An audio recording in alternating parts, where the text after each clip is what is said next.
just about head into May, it looks like Mother Nature is still sending us some cold weather. So I thought perhaps one last soup would not go amiss.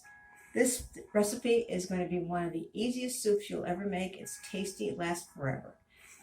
It's green split pea soup.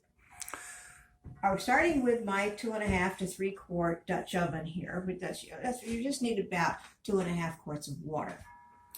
To it, I'm putting 1 pound of split green peas. They're very recognizable, and they just go in like that. Now, years ago, people used to actually rinse the peas and pick them over, looking for bits of scraps and, little bits of dirt and tiny stones. It's really not necessary. I haven't done it in years. So you just dump it in. I have our ubiquitous carrots and onions, as you recognize. So this is 2 carrots peeled and sliced into 1/4 inch or as thinly as you can, 1/4 inch slices. I've got 1 small onion, so I'd say medium to small, about this size. The onion's been chopped into tiny pieces as well. To that, I will add salt, about 1 teaspoon at this point, because for my non-vegetarian version, I'm going to be putting some ham, and that's going to make it salty. So that's why I'm only using a little bit of salt to begin with, and some coarsely crushed black pepper. That's just to your taste. If you don't care for it or you want more, go ahead. As I said, I'm going to add ham. At this point, if you're vegetarian, you can stop. But this is one of these ham steaks that you can get in the grocery store. There's usually packaged about 3 of them in a package. Cut off the rind, and of course that goes to doggy. And then tiny dice, about that size, because the reason why I'm making everything so small is because this is going to cook for at least 2 hours. And I want as much of it as possible to melt into the soup and be absorbed, and it gets very creamy. So that's it. I've got a couple bay leaves. Just remember how many you put in if you have them, and be sure to fish them out before you serve the soup. Towards the end, I will add the rest of my herbs, which is actually I'm going to add dill, but I don't want it to cook forever and lose all its flavor, so I'm going to add that towards the end. That's it. This goes on the stove. Very low heat. I'd say every half hour stir it, just so that it doesn't get onto stick onto the bottom of the pan, because then it burn and you'll end up with something you have to throw out. If you're actually working at home, why don't you set yourself up at the kitchen table, and about every 20 minutes to half an hour, get up, stir the soup, go back and sit down. There you got your exercise, and the soup is on its way.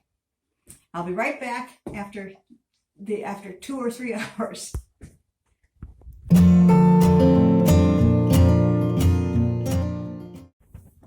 Hi, welcome back. About 3 hours have elapsed, and we are at the point where our soup is ready.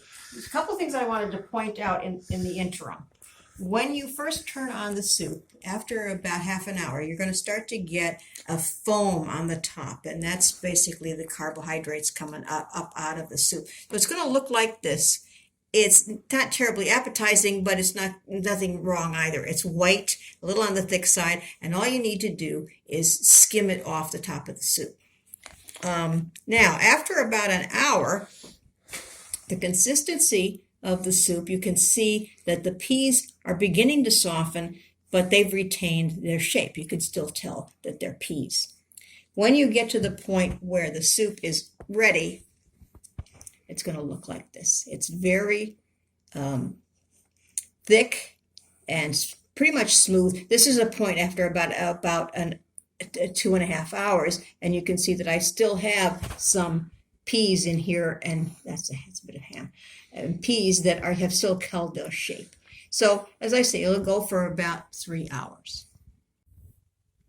So here we have our finished soup, and one thing that you can add to pea soup are croutons. I always seem to have a couple of cups of stuffing left over after Thanksgiving, the dry, because I use the dry cubed stuffing as opposed to the crumbs. So being a good New Englander, I'm not going to waste them. So through the rest of the year after November, if I need croutons, I make them up myself. Just a little bit of olive oil in a pan, some of your favorite herbs or spices, whatever, and toss in the breadcrumbs, the stuffing.